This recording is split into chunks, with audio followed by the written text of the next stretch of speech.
네, 안녕하세요. 오늘 제가 가져온 논문은 Learning by Analogy, Reliable Supervision from Transformations for Unsupervised Optical Flow Estimation이라는 긴 제목의 논문인데요. 이 논문은 이제 제가 옛날에도 옵티컬 플로우 알고리즘을 가지고 발표를 한번 한 적이 있는데 그쪽 주제를 관심을 계속 가지고 있어서 한번 이번에는 언슈퍼바이즈드 방법으로 옵티컬 플로우를 학습하는 논문을 가져와 보면 어떨까 해가지고 선정을 하게 됐습니다. 네, 그래서 이 논문이 이렇게 생겼고요. 그리고 CVPR 2020년도에 발표된 논문입니다. 그래서 처음에 일단 지난번에 소개를 잠깐 드렸던 슈퍼바이즈드 옵티컬 플로우 에스티메이션을 간단하게 짚고 넘어갈 거고요. 그리고 여기에서 발생하는 문제가 뭔지, 한계점이 뭔지를 얘기를 한 다음에 언슈퍼바이즈드 옵티컬 플로우 에스티메이션은 기본적으로 어떻게 이루어지는지, 그리고 이번 논문에서 핵심적으로 다루고 있는 툴인 컨시스턴시 러닝에 대해서 설명을 한 다음에 이 논문에 대해서 설명을 하고 마치도록 하겠습니다.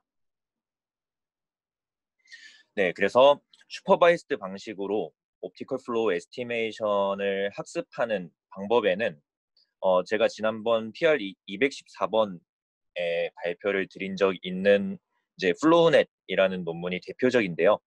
그래서 옵티컬 플로우가 뭐냐라는 게 궁금하시면은 이 영상을 참고해 주시면 좋을 것 같고 여기서는 넘어가도록 하겠습니다. 그래서 이 플로우넷이라는 알고리즘은 ICCV 2015년도에 발표된 논문이고요.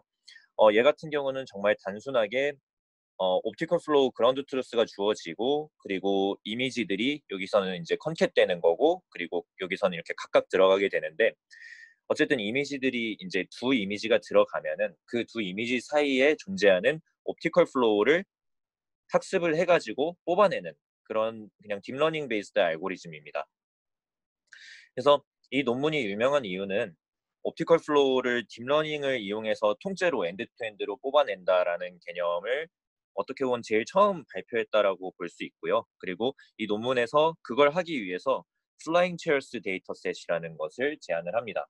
그래서 이 데이터셋이 중요한 이유는 사실 옵티컬 플로우라는 게 픽셀마다 움직임을 나타내는 벡터를 덴스하게 다 가지고 있어야 되기 때문에 이 그라운드 트루스 슈퍼비전을 주기가 굉장히 어려워요. 그래서 리얼 이미지에다가 이런 슈퍼비전을 주기는 정말 큰 한계가 있고 그렇게 일일이 준다고 해도 방대한 양의 데이터셋을 만드는 데 한계가 있죠. 그래서 이 플로우의 논문에서는 플라잉 체어스라고 해서 이제 신테릭 데이터를 만들어내는데 플리커 DB라는 어떤 배경 이미지에다가 이렇게 그 3D로 임의로 만들어낸 합성된 의자나 막 이런 여기는 의자들이죠. 의자들을 무작위로 이렇게 배치를 해가지고 옵티컬 플로우 데이터셋 만들어낸 겁니다.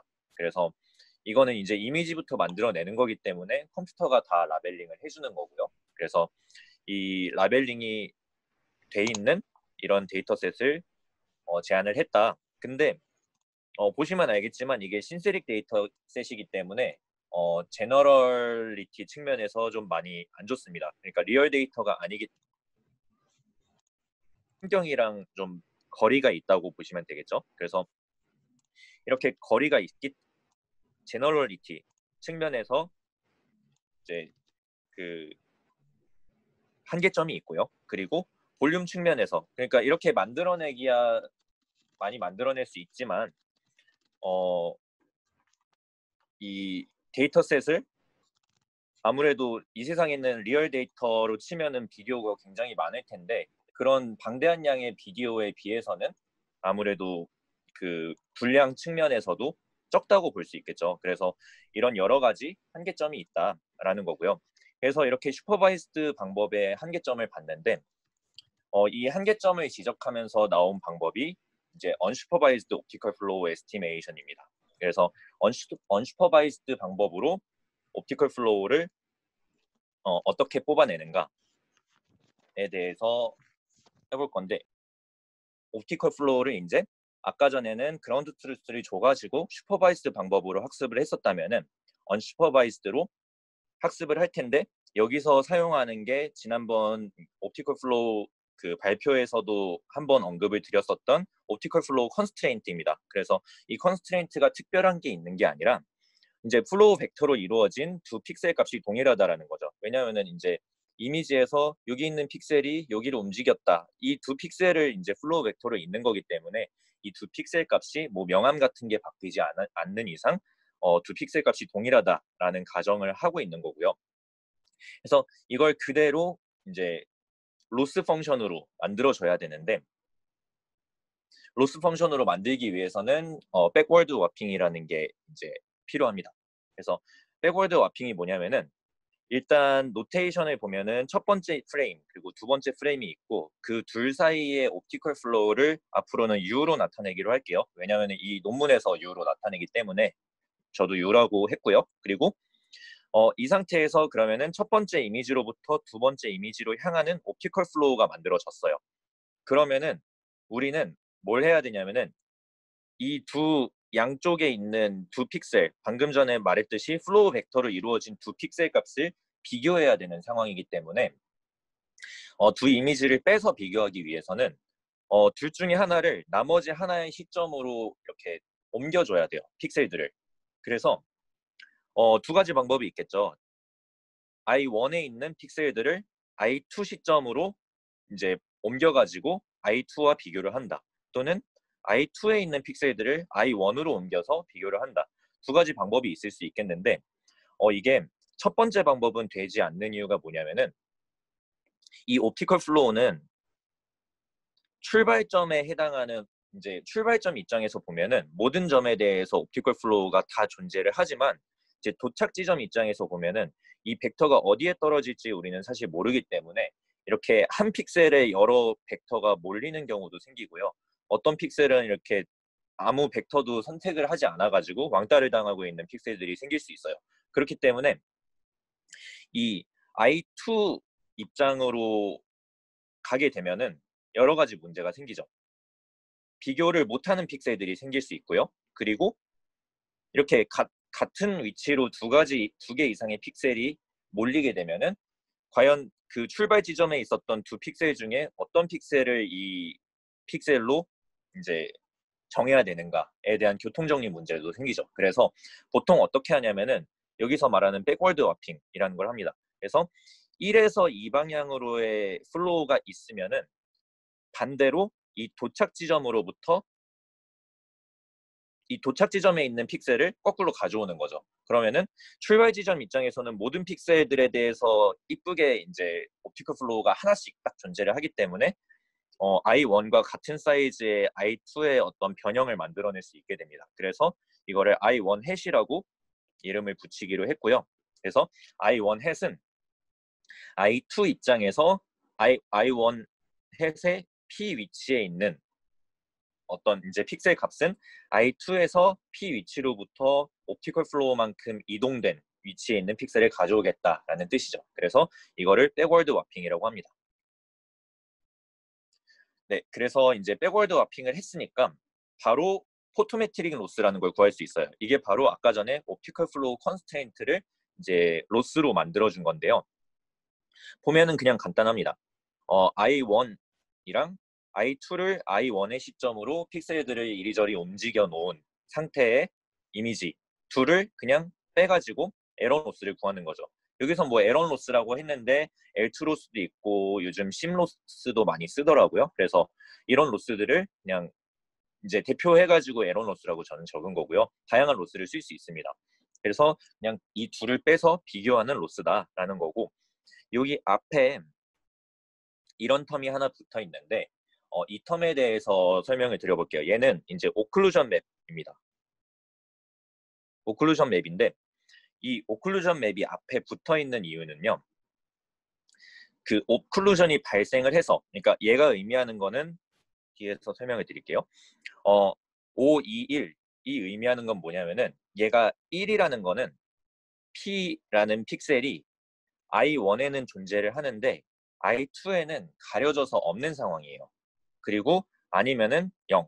값을 가지는 어떤 맵인 거죠. 0과 0 또는 1의 값을 갖는 바이너리 맵인데 이게 무슨 소리냐면은 i1에서 시작한 어떤 벡터가 i2의 어떤 픽셀로 이제 가주는 게 원래는 자연스러운 건데 이 픽셀이 i2의 뭐 어떤 구조물 뒤에 숨었다거나 아니면은 이미지 밖으로 나갔다거나 하면은 이 픽셀이 없어질 수가 있겠죠. 그러면은 이 벡터는 갈 곳을 잃어요. 그래서 이거를 오클루디드라고 됐다라고 하는데 그러면은 근데 저희는 지금 딥러닝을 통해서 이 옵티컬 플로우 맵을 어떻게든 뽑아야 되는 상황이기 때문에 이 픽셀에 대한 플로우 벡터는 뭐가 됐든 나와야 되겠죠. 그러면은 이 벡터는 아무리 잘 뽑아도 제대로 된 위치를 가리킬 수가 없는 상황이 됩니다. 그러니까 제대로 된 에스티메이션이 불가능한 픽셀이라는 거죠.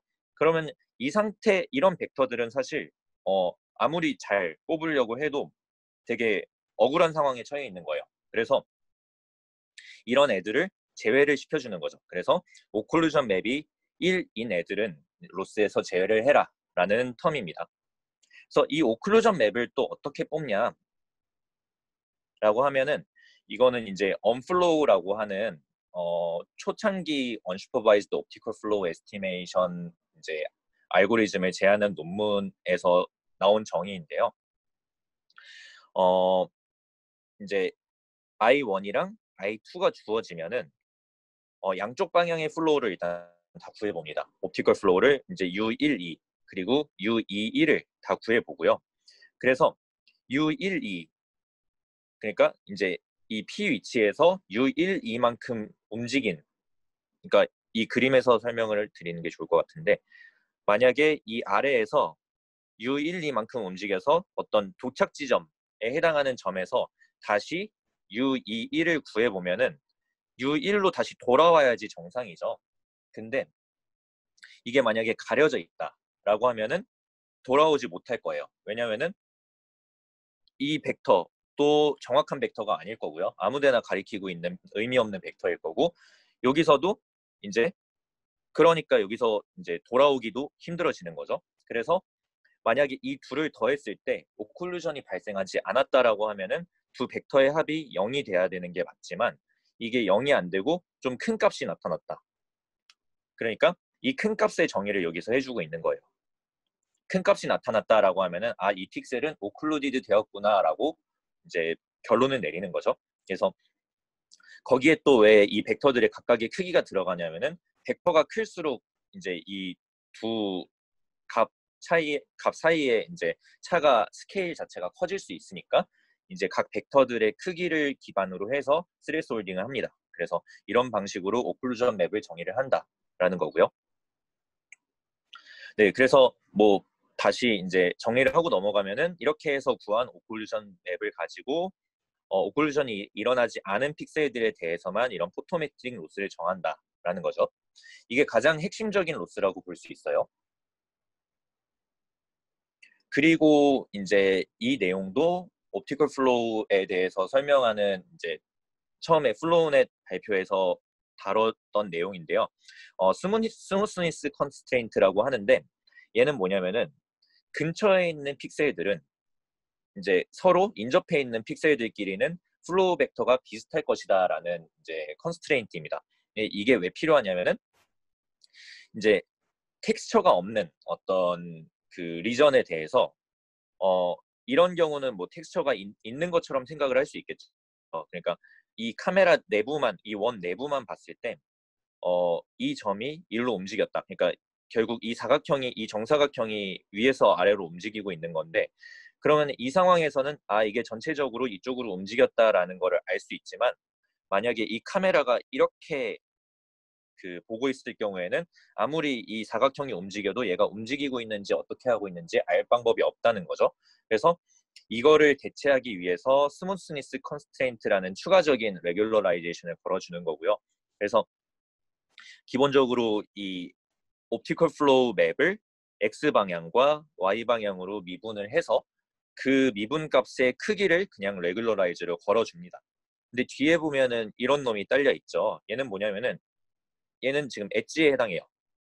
이미지를 이제 가로랑 세로 방향으로 미분을 했기 때문에 엣지에 해당하는데 이게 붙어 있는 이유는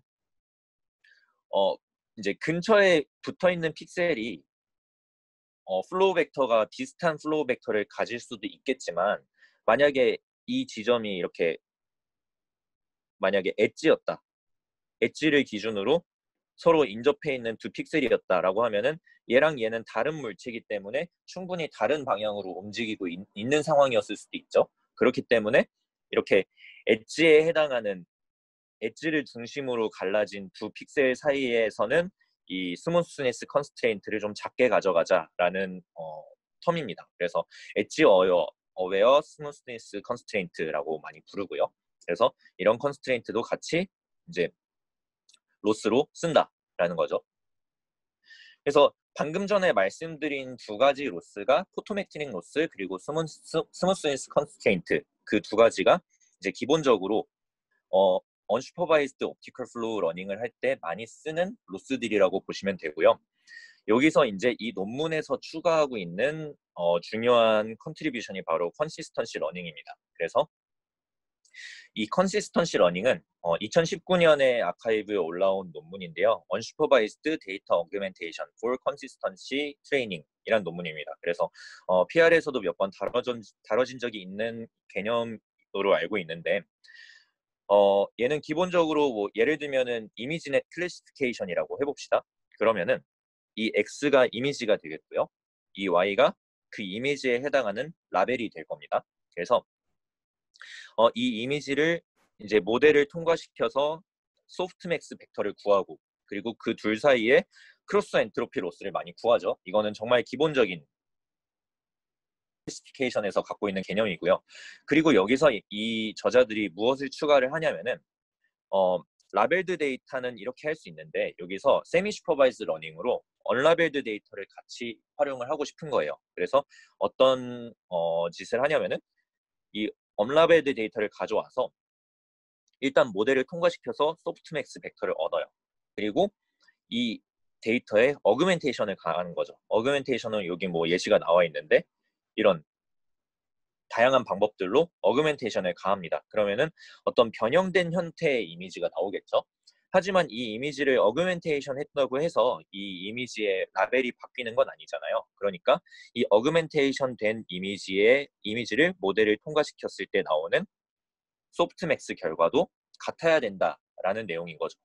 그래서 이 둘이 같아야 된다라는 로스를 같이 추가를 해줍니다. 그래서 보면은 이 앞에 나와 있는 게 라벨드 데이터로부터 뽑아낸 기본적인 이제 크로스 엔트로피 로스라고 보시면 되고 뒤에 나온 게 이제 언라벨드 데이터로부터 X를 뽑은 다음에 이 X를 Q라는 디스트리뷰션을 가지고 있는 어그멘테이션을 때려서 어그멘테이션 시키고 그 다음에 각각을 소프트맥스 벡터를 구한 다음에 이 둘 사이의 그 크로스 엔트로피 에러를 이제 뒤에 로스로 같이 추가를 해주는데요.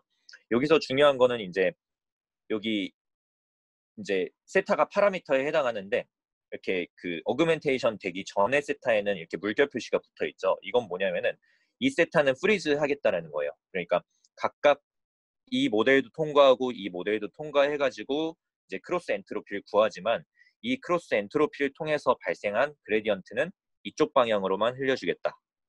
네, 이쪽 방향으로만 흘려주겠다라는 거죠. 그래서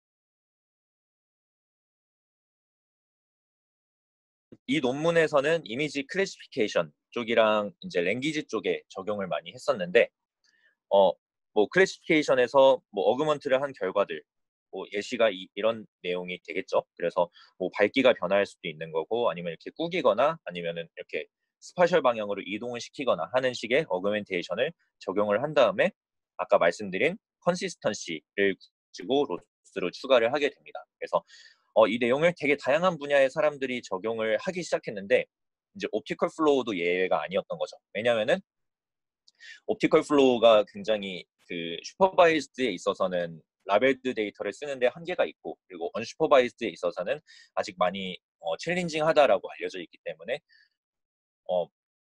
네, 그래서 이런 개념을 이 논문에서 바로 활용을 한 거죠. 이제 본 논문을 들어갈 텐데요. 일단 텀을 좀 정의를 하고 넘어갈게요. 먼저 I1과 I2를 이제 이 모델에 넣어가지고 이 이제 논문에서 제시하고 있는 모델에 넣어서 어떤 언슈퍼바이즈드 방식으로 뽑아낸 플로우를 얻어낼 수 있겠죠. 그러면은 우리는 방금 전에 했듯이 이 인풋에다가 어그멘테이션을 적용을 시킬 거예요. 그래서 그 어그멘테이션은 우린 앞으로 T라고 하겠습니다. 그래서 이 이미지에다가 어그멘테이션을 적용을 해줄 건데 어떤 어그멘테이션을 적용을 할지는 뒤에 가서 얘기를 하도록 하고 어떤 어그멘테이션을 적용을 했고요. 근데 이 어그멘테이션에 굉장히 중요한 이제 조건이 붙습니다. 뭐냐면은 이미지만 어그멘테이션 한다고 되는 게 아니라 이 각 이미지에 해당하는 옵티컬 플로우도 같이 어그멘테이션을 할 수 있는 종류의 어떤 연산이어야 해요. 그래서 이미지에 적용하는 어그멘테이션을 이렇게 위에 이미지라고 적어주고 플로우라고 적어줄게요. 그리고 아까 전에 구했던 오클루전 맵에도 똑같이 적용을 할 수 있는 연산이어야 합니다.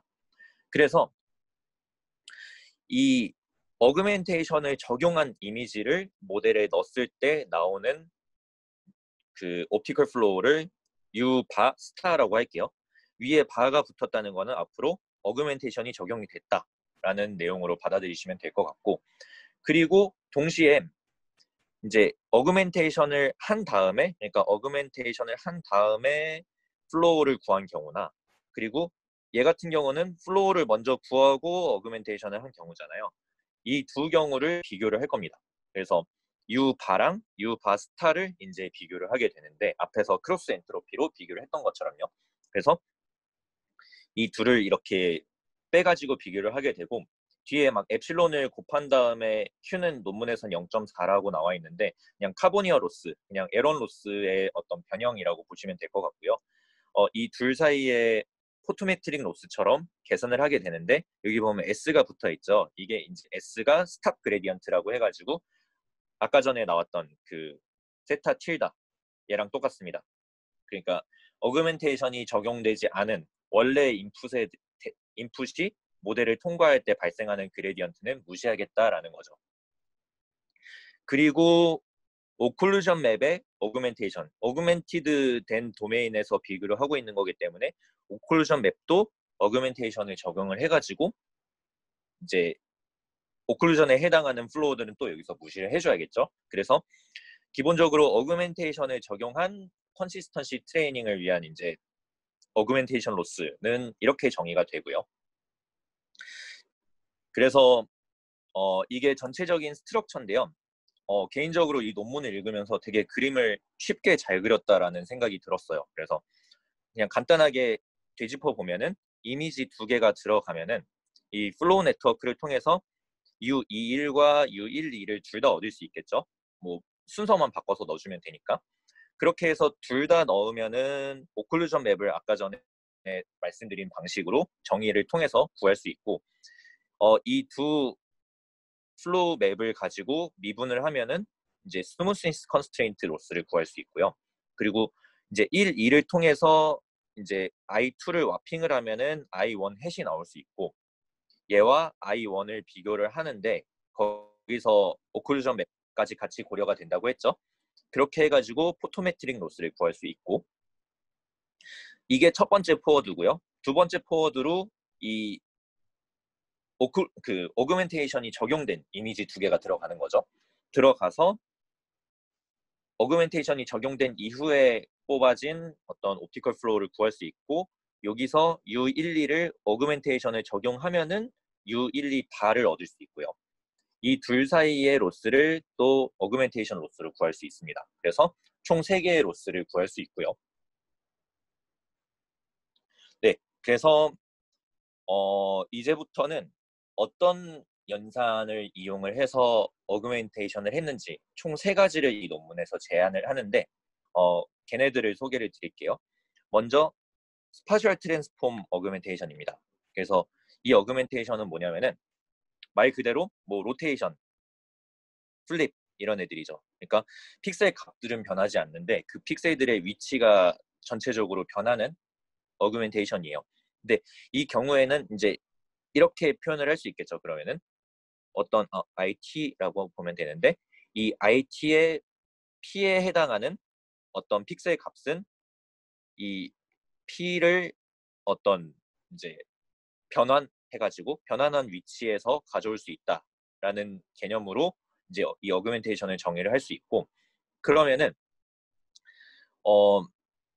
이미지 어그멘테이션이 이렇게 적용이 되는데 이렇게 정의가 되는데 플로우에 대한 어그멘테이션은 어떻게 적용을 해야 되냐 이제 얘는 두 가지를 거쳐야 되는데 만약에 이 이미지에 이런 플로우가 있었으면요 먼저 이 벡터 값에도 변화가 줘야 돼요. 왜냐하면은 이 벡터가 이제 가리키고 있는 방향 자체가 뭐 돌아가거나 뒤집히거나 하면 바뀌기 때문에 이제 얘를 만약에 이미지를 이렇게 90도로 돌렸다라고 하면은 이 벡터가 90도로 돌아가 줘야 되고 이게 위에서 말하고 있는 U 틸다고요.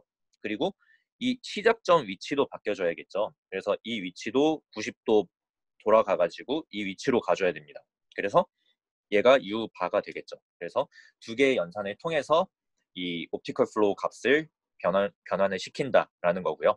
그래서 이게 스파셜 트랜스폼에 해당하는 어그멘테이션 연산이고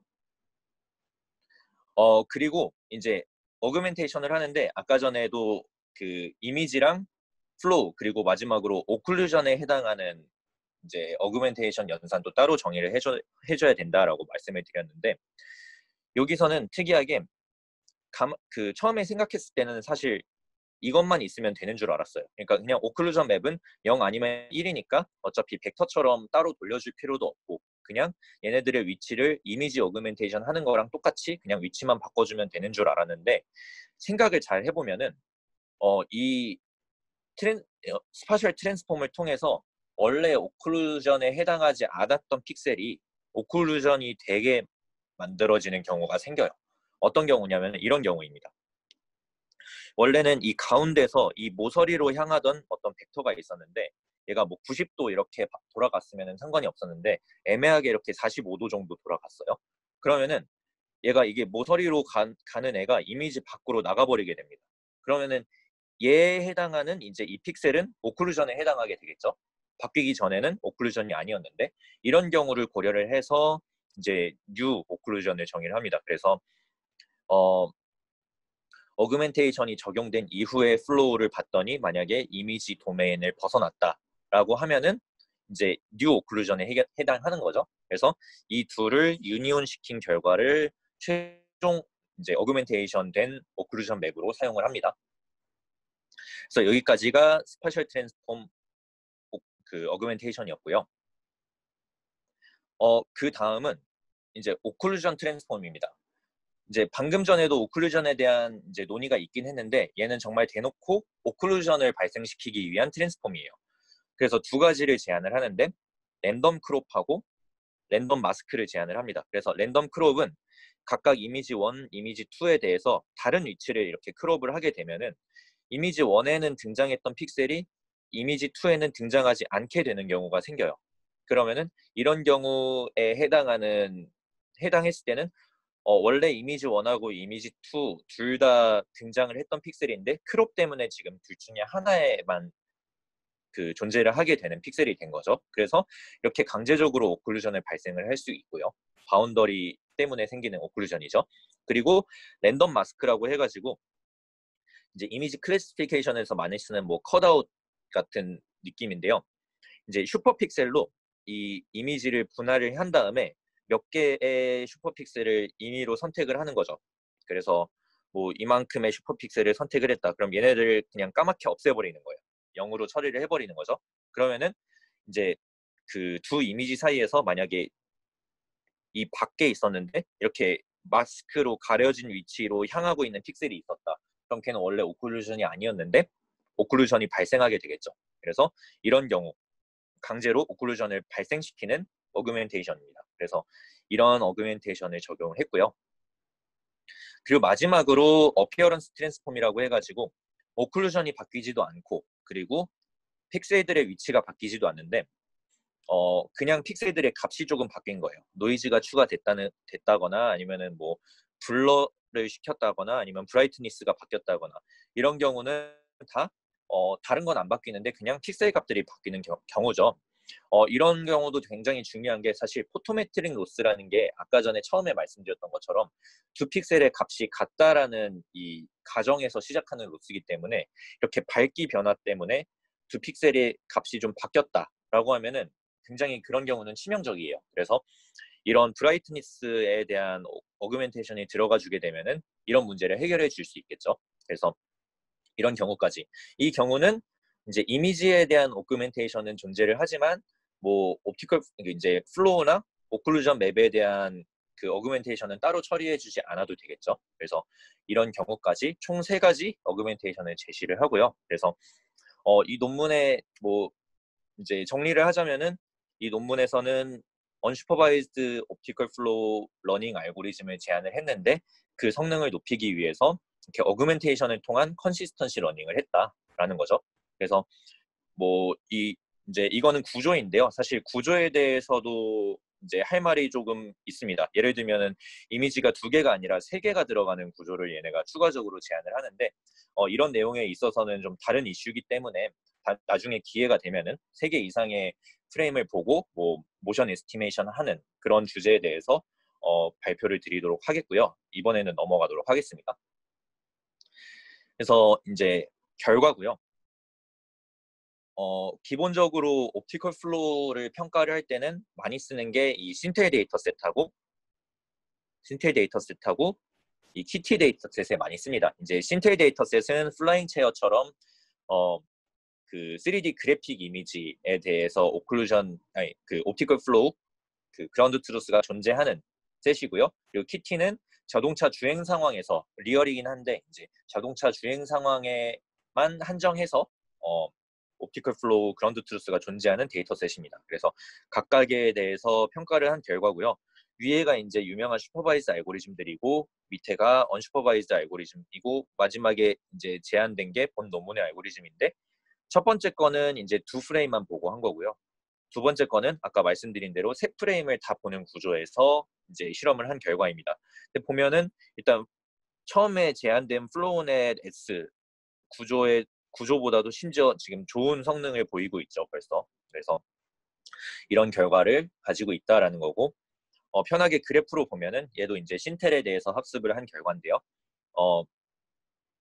벌써 이제 이 주황색이 슈퍼바이즈 알고리즘들인데 어느 정도 슈퍼바이즈 알고리즘들에 비교해도 뒤지지 않을 정도의 성능을 잘 내고 있는 모습을 보실 수 있습니다. 네, 그래서 여기까지가 발표였고요. 네, 혹시 질문 있으신 분은 해주시면 감사드리겠습니다.